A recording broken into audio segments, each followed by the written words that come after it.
Of the morning to you. We are the voice of the people, 90.3 FM. It's 27 minutes before 10 o'clock. It's time for us to talk about business. It's business around town on the radio. My name is Mary Onaife Edebi. Today I have with me in the studios Peter Anosike. If you're regular on the program, you know that every Wednesday we get to talk to Peter Anosike as he educates us on the business, how to grow your business, how to expand, how to succeed, and how to grow your organization, to put structures in your organization. He's a philosopher, he's a development economist, a journalist, and a best-selling author. He's the author of Dangote's 10 Commandments on Money, the book that was rated as one of the best development books in the world by Wall Street Journal. And here in Nigeria, it's been adopted as a workbook for grooming entrepreneurs by small, medium enterprises development agencies of Nigeria, Sweden. He is the founder of Ultimate Entrepreneurs Academy, an organization that trains college students, graduates, and even workers on how to become entrepreneurs. He is a public speaker and also the dean of VOP Business School. Good morning to you, sir. Good morning, Mary. How are you doing today? I'm cool. On your way to the studio, did you see a protest? Not really. Okay, not really. Not really. And I said it last week that it's not going to be successful. You don't think it's going to be successful? It will not be successful.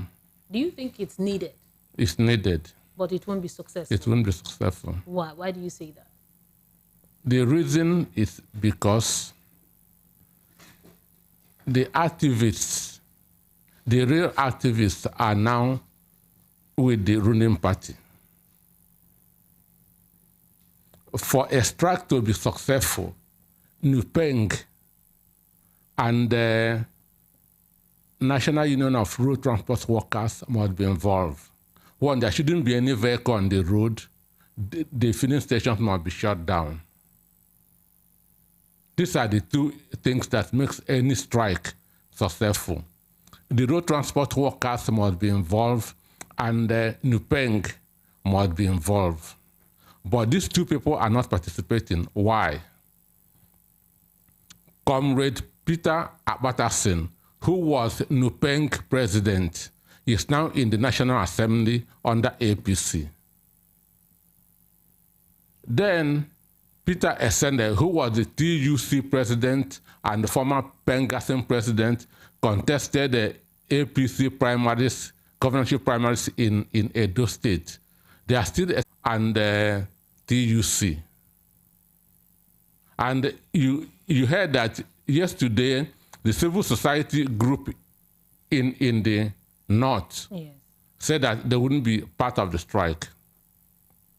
And yesterday, Onoamo said that he's bringing some incentives to transport owners.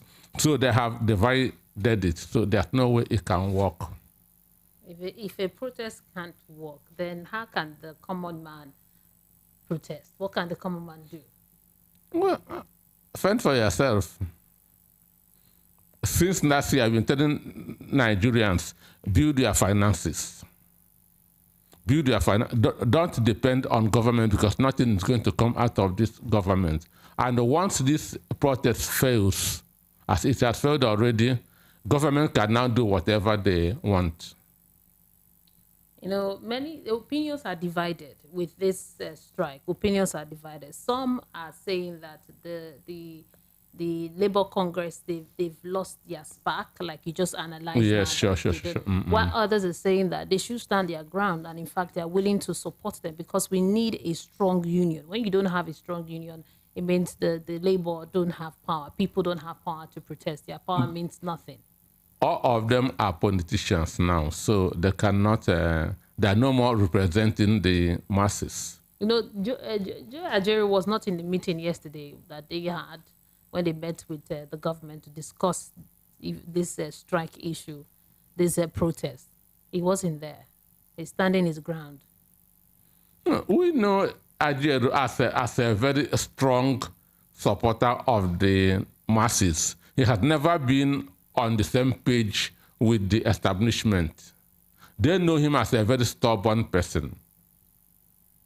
but he cannot do it all alone. He need one, Nupeng, and the transport workers must be involved because the filling stations must be shut down and there will be no vehicles on the road. But if you go out there, people are moving as if nothing is happening. The buses are everywhere. And once the buses are everywhere, people will go out. 95% of Nigerians live on a daily income. Yeah, so they have to go out. And if they are going out, it means the protest will not work. Now, today we want to talk about the federal government proposed palliatives and the impact it has on businesses. On Monday at 7 p.m., we heard the president's speech. He spoke concerning the palliatives, and we'll look at it today. We'll look at 8 key points from the speech. Now, he talked about a new minimum wage. He says he's going to collaborate with labor union, and they are working on a new minimum wage. They are working on it. He said it's coming. And also talked about the 125 billion for SMEs. The president pledged that 125 billion in funding for micro, small, and medium-sized entrepreneurs. Of this amount, 50 billion naira will be allocated to provide grants of 1 million nano businesses by March 2024. Each of the 774 local governments in Nigeria will receive a minimum grant of 50,000 naira, benefiting a total of 1,300 nano businesses, business owners in each area. Now, this the federal government has said it will do March 2024, which is still far from now. But can we bank on this? Can we hope on this? Can business owners begin to make plans for this money? Well, it will be an act of stupidity to depend on it. An instance, what was the job allocation that they promised, the 774,000 jobs that they said that they will give to each of the local government? It never happened. Now, why must you, what makes you think that this will work? So this is paperwork. It's hope, and hope is never a strategy. Hope is never a strategy. So what he is giving Nigerians is simply hope, and hope is not a strategy. So they are talking of giving money. Money is not the main problem in business. Money is not the... An instance, you and I, we define what a small business is in the country here. And we say this, people who have that's below 450 workers. What this means is that over 95% of the businesses in Nigeria fall under SMEs. Over 95% of the businesses in Nigeria fall under SMEs. So we don't really have big businesses compared to America and Europe. But mind you, SMEs is the bedrock of the economy of any country because they have the potential for generating employment and income. And the truth is that it is SMEs that pulled China. It is SMEs that pulled China out of poverty and made them the second biggest economy in the world outside United States. But here in Nigeria, SMEs contribute less than 10% of our GDP. You know, from the speech, we clearly see that the president understands the power of SMEs and small business owners. He acknowledges them that these people, okay, they are the bedrock of the economy. They have the power to drive our economy, and that is why he is giving out this amount of money. And he also said that he's going to give 100,000 SMEs and startup will receive the support through the scheme with a budget of 75 billion. Entrepreneurs can access loans ranging from 500,000 to 1 million at a minimum interest rate of 9%. Now, this really looks good. It's going to be repaid 36 months. If you are in business, it doesn't look good. If you are in business, it doesn't look good. Excuse me. Let's talk about it. Research shows that money, finance, contribute only 25% of the success of any business. Just 25%. Understand? What we should be looking at is the building enabling environment. That money will go. Give them 1 billion with this present environment, that money will go. Nigeria business environment is not good for business. So that is the area that we should be looking at. One, there's a poor infrastructure. That is number one. There's insecurity. That's number two. There's high cost of energy. There is extortion. An instance, in Apapa warfare, Apapa warfare, there are 33 illegal agencies. 33. Why they are supposed to be only 7? Only 7 approved. But there are 33 extorting money from people, from importers, 33. From Badagry to my 2 here, there are 27 paying points where drivers pay money to illegal touts. 27.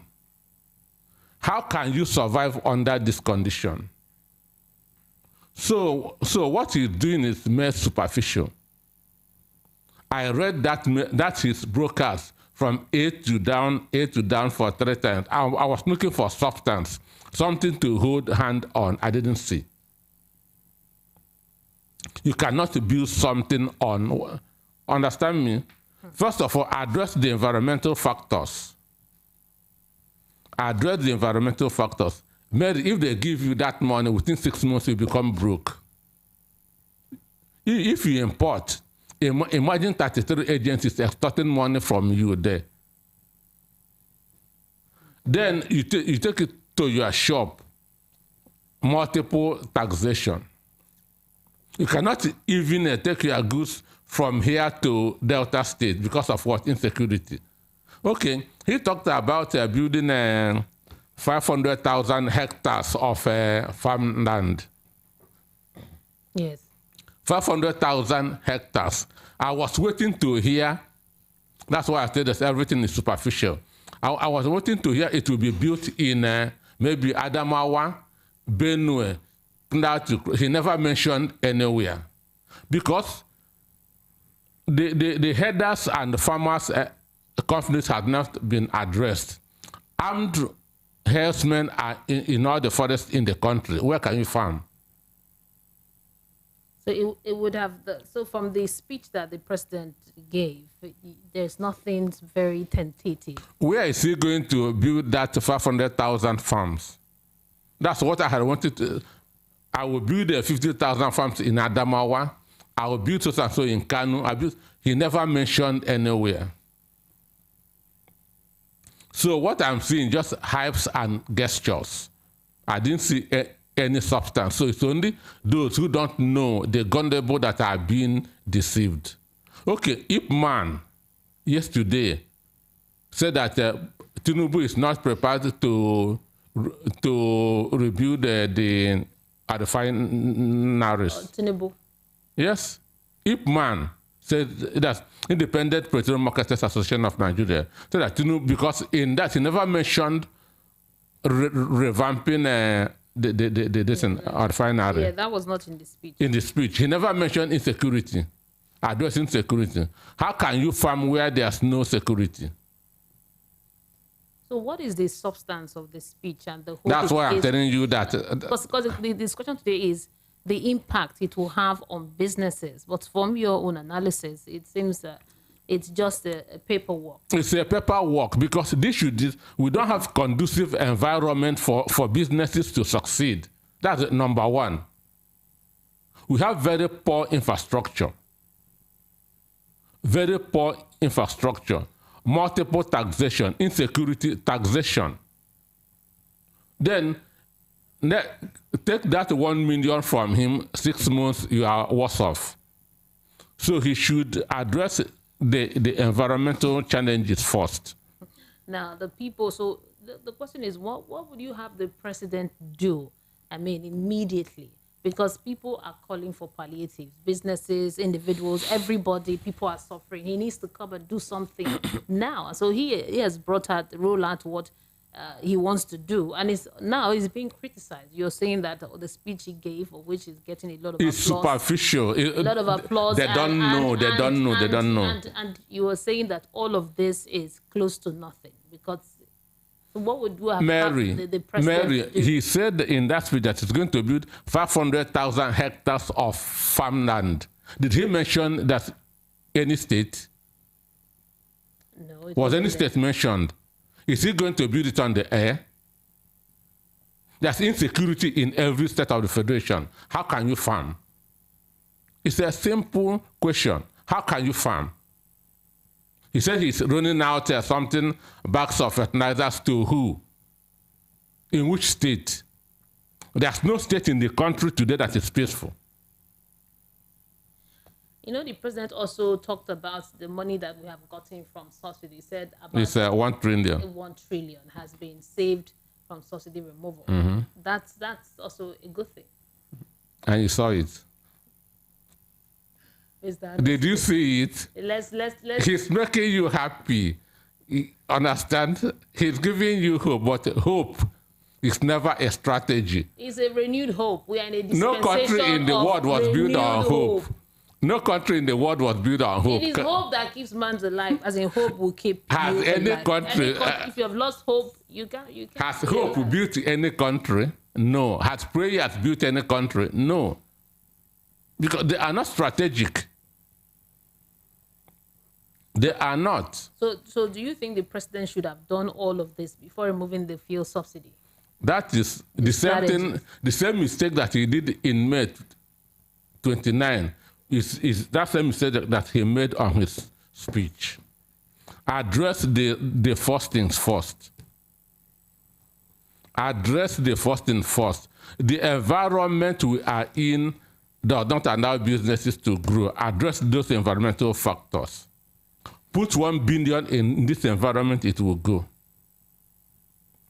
Now, the president also said that 100 billion for mass transit. The government will invest 100 billion to purchase 3,000 units of 20-seaters compressed natural gas (CNG) fuel buses. These buses will be distributed to major transportation companies in the state based on travel intensity. Now, the government is telling us what is the conditions. Do you understand what that intensity means? Yeah, you know, when you read the speech, it sounds elevating. You know, the figures, they were well allocated, meaning these were thought of.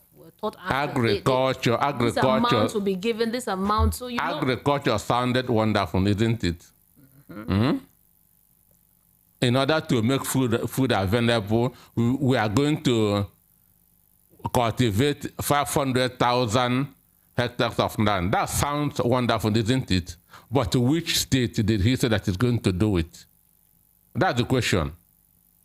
Who is going to do it? Which state is free of insecurity? Which state are farmers farming? One, the herders farmers conflict must be addressed. The armed bandits in the forest must be disarmed. Otherwise, nobody will go to the farm. Otherwise, nobody will go to the farm. So we should try to address the fundamentals first, the basics first. You know, the speech also said that the 200 billion that is going to give to farmers. All this money, that sounds funny. No, because... no. For me, it gets me irritated. You cannot build something on nothing. You cannot build something on nothing. One, people are going to get rich, basic, but it will still be that few. That's less than 1%. One, he's going to give money to transport owners. maybe transport manufacturers, fine and good. Yesterday, NANS, understand, National Association of Nigerian Students, commended the president for saying that he's going to run out buses for maybe campus shuttle, isn't it? If you are living at Mile 2, you have to get to Nassau Gate before entering this shuttle, isn't it? What happened from your Mile 2? That's there. We'll go for a short break, and when we return, the conversation continues. We're talking about the proposed palliatives by the federal government, the impact it will have on businesses in Nigeria. I know we heard the speech where the president addressed the palliatives and how to ameliorate the sufferings of Nigerians. Some have said that the speech was just an extension of his campaign promises, that they are all promises and promises. And that, it's promises, it's promises. Others have said that no, the president understands the pain of Nigerians, unlike the previous administration that hardly communicated. He came forward to speak to Nigerians and to carry them along on his plans. Do you know why he did that broadcast? To break today's strike. Let's go on. Tinubu is a smart guy, very smart guy, unlike Buhari. Understand me? A smart president. He's a smart guy. A smart president. A smart guy. He's our president, smart president. We'll go for a short break. When we come back, the conversation continues. Keep it here. This is the voice of the people, 90.3 FM. Are you looking for the perfect getaway? Look no further than the luxurious accommodations at Airport Golden Tulip Hotel, Lagos, number 42, Muritala Muhammad International Airport Road, Lagos. Relax and unwind in a beautifully appointed rooms featuring all the amenities you need for a comfortable stay. Whether you're traveling for business or pleasure, our attentive staff is here to ensure that your everyday need is met. We also offer complimentary pick-up and drop-off from the Lagos airport. Take advantage of our state-of-the-art fitness center, outdoor pool, and enjoy a delicious meal at our on-site restaurant. With stunning views, world-class service, and a prime location, Airport Golden Tulip Hotel, Lagos is the perfect choice for your next vacation or business trip. So, why wait? Book your stay today and experience ultimate in comfort and luxury at Airport Golden Tulip Hotel. For bookings and reservations, please call 0815-8003-333 or 0815-7003-333. You can visit our website at airportgoldentuliphotel.com. Airport Golden Tulip Hotel, where luxury meets comfort.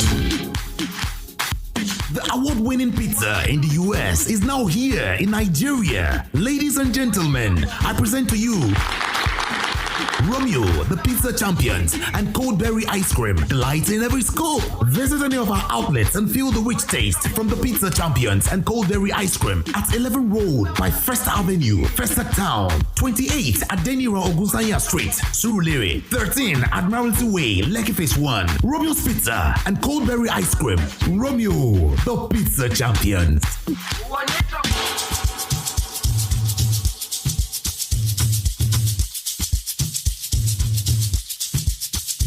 Are you aware that Iruka Online Limited installed and designed a 100,000 capacity church building? Oh yeah, we are the sole distributors of global leading brands all over the world, such as Wafday Line Array, speakers and digital amplifiers, Preseno's digital mixers and studio equipment, Coswell workstations and keyboards, Fender greeters, Mapex drums, Ashdown bass combos, just to mention but a few. We offer flexible payment plan handled by our financial department with 24/7 customer care support system. You can visit our website on www.iruka.com to avoid buying fake products. You can also visit our showroom at number 36 Lagos International Airport Road beside Golden Tulip Hotel. Iruka, never settle for less.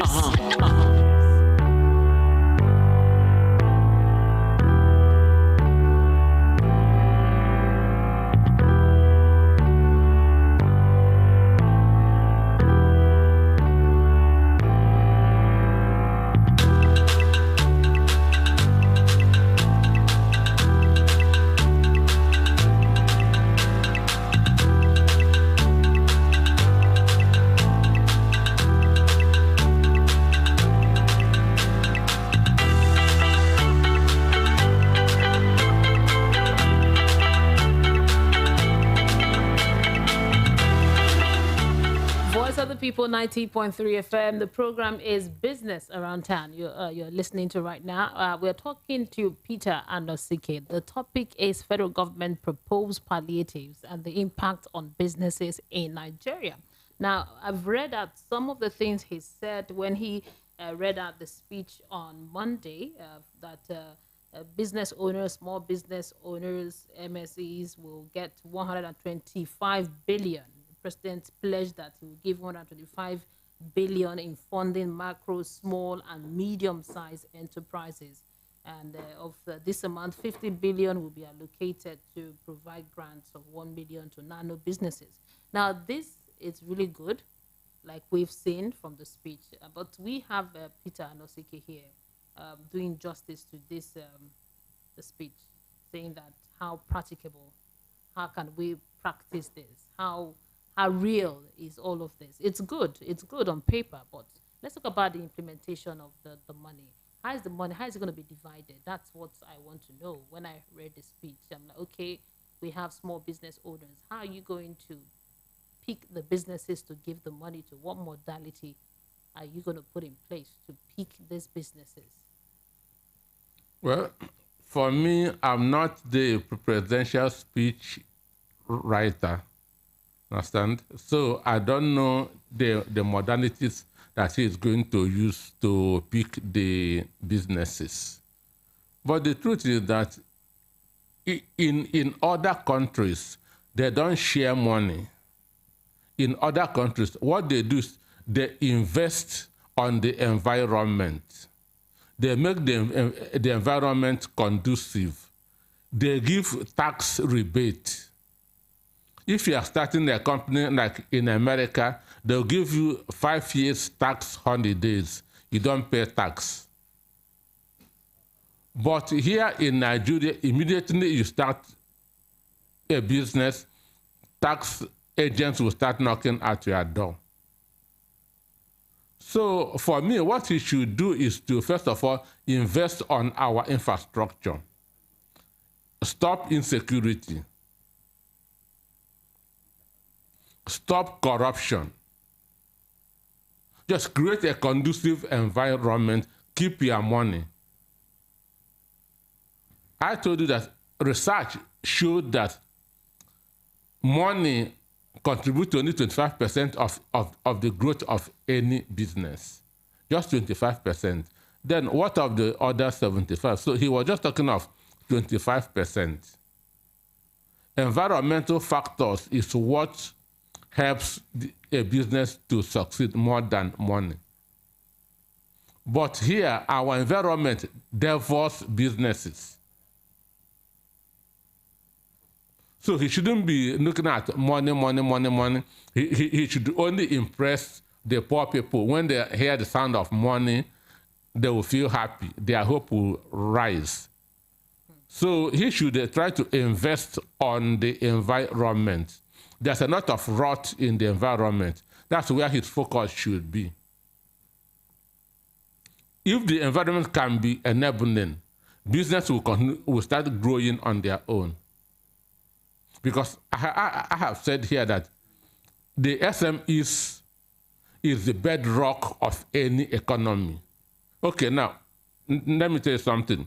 In the 70s, Brazil, Malaysia, Singapore, China, South Korea, and Nigeria are at par. Understand me? In terms of development. But these other countries have now joined the first world nations. And we are still in the third world nation. Why? Our SMEs. The only business sector that has the potential to move a country is SMEs.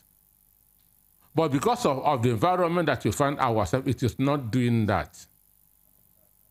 So his focus should be on environment. Let him keep his money. Address the rot in the environment. Sanitize the ports. Chase away all those people that are extorting money, the illegal agents. Take away the arboros on the road. Understand? Mm-hmm. give tax rebate to business owners, address the issue of security, build infrastructure, keep your money, business will move. But now that the fuel subsidy has been removed, then there has to be palliative. Then he should put that the 1 trillion that he has saved in 2 months into the environment. But if he doesn't roll out figures like this, how hopeful will people be? Wait for him to stop corruption. Wait for remember the last administration. Does figures put food on your table? Does figures hearing billions, does it put food on your table? No. What are the indices? From now till March, the things he's spoken about will be implemented. Remember, he started with the 8,000 naira palliative. The federal government had to come back and review it after listening to the people. That review to what? To change it, and now he's come up with a new one. It was reviewed. Have you heard about the review? That every state now will be responsible in bringing out the numbers of the people that will get the money. That will get which money? The 8,000 naira. Look, we're discussing something really serious here, because a lot of businesses are suffering. Some have even closed down. People are suffering. The pains of Nigerians is enormous. And I think the president knew this, and that's why he came out to give this speech, tell us what he intends to do. Mary, excuse me. One of the biggest killer of business in Nigeria is high cost of energy, electricity.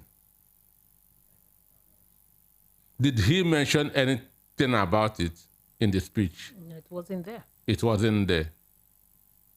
Understand me? Electricity and petroleum products, fuel, are the two most important, are the two critical factors in business. This is what takes up and brings down businesses in the country. But these two issues weren't addressed. And you want to promote business.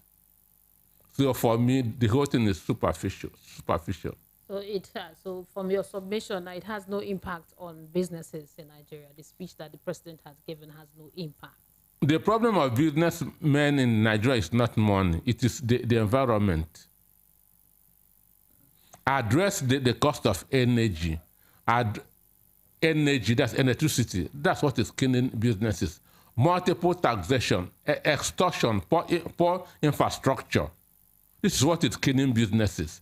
They can survive on their own.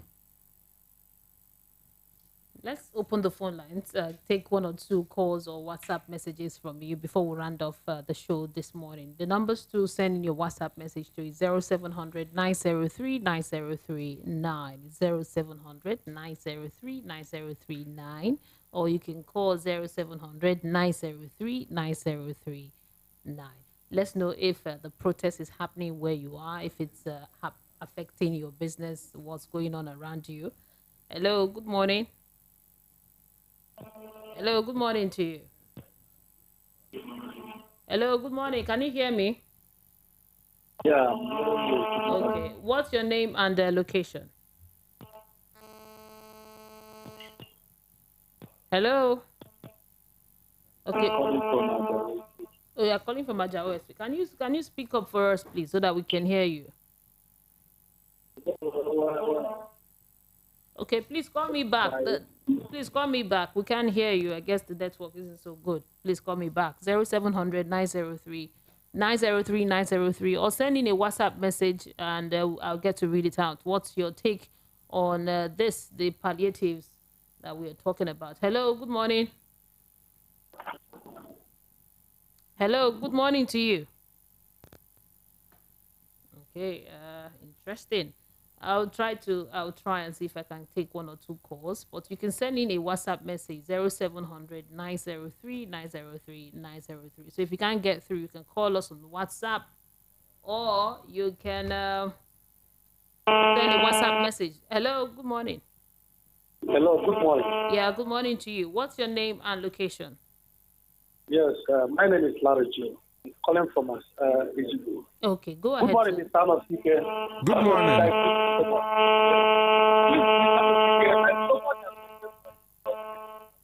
The network isn't so good. Okay, hold on. Let me see if I could get. Yeah, I can hear you now. I can hear you. Yes. I'm asking Mr. Anosike the point is just raised this point. You see, in this country, we are supposed to know the truth. And I really appreciate the sound of it. See, let me just tell you something. You cannot promote Christian. The Christian is telling us that it's promote Christian.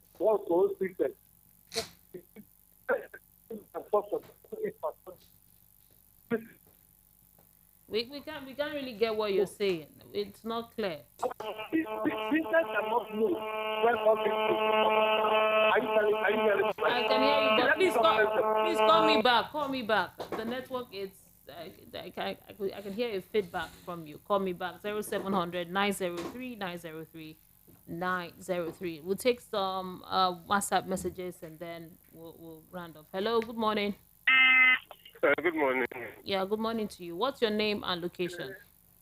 This is Miracle from Ijeoma. Okay, Miracle, go ahead. It's unfair that you are defending President Tinubu's speech. You said 3,000 buses for 200 million people. Or the other people that are in the village don't need buses. I don't think there's anything to care about. You're supposed to talk about our refineries, how you're going to fix them, you understand? Then subsidized transport, the 10-year RCW, the National Union. You can talk to them. It's not just science. I don't know why they do government like this. I don't understand. Food is there. They can meet all these companies, subsidize food. They are main companies who produce this food. Subsidize it for us. They have made us look like as if subsidy is a crime that we can't just because they are corrupt. They don't like corrupt, don't we? You understand? So it's not fair. So it's not fair. Yeah, thank you. Honestly. Thank you, Miracle. I appreciate you. Thank you for your contribution this morning. 0700 903 903 903. We'll take one more call and then we'll round off this morning, the conversation this morning. Hello, good morning. Hello. I called her. Okay. Go ahead. Go ahead. I do know that I compare with your the network is. I can't still hear you. I can't still hear you. Can you hear me now? Can you hear me now? It's a bit better. Go ahead if I can hear. Go ahead. I concur with what you said. Small medium enterprise business is very good. If government can contribute India. Thank you for your contribution. I think I have to let you go because the network isn't clear. We can't really hear you what you say. Now, before we go this morning, I'd like to get your takeaway, Peter Anosike. In all of this we've had today, the conversation, the impact on the palliatives, what's your takeaway? For me, the government in power right now should address the fundamentals. They should address the fundamentals. They shouldn't be treating issues in, understand me, they should address the fundamentals. They should face the reality. They should do the things that are practicable, not just dishing out figures to make people happy. No. Thank you, Peter Anosike. Peter Anosike is a philosopher, a development economist, a journalist, and a best-selling author. He's the author of Dangote's 10 Commandments on Money, the book that was rated as one of the best development books in the world by Wall Street Journal. He is the Dean of VOP Business School. Thank you so much for coming on the program today. Yeah, thank you. It's always a pleasure. Now, you're listening to Business Around Town on radio. The program isn't over yet. We'll go for a quick break, and when we return, we'll continue talking. Keep it here. We are the voice of the people, 90.3 FM.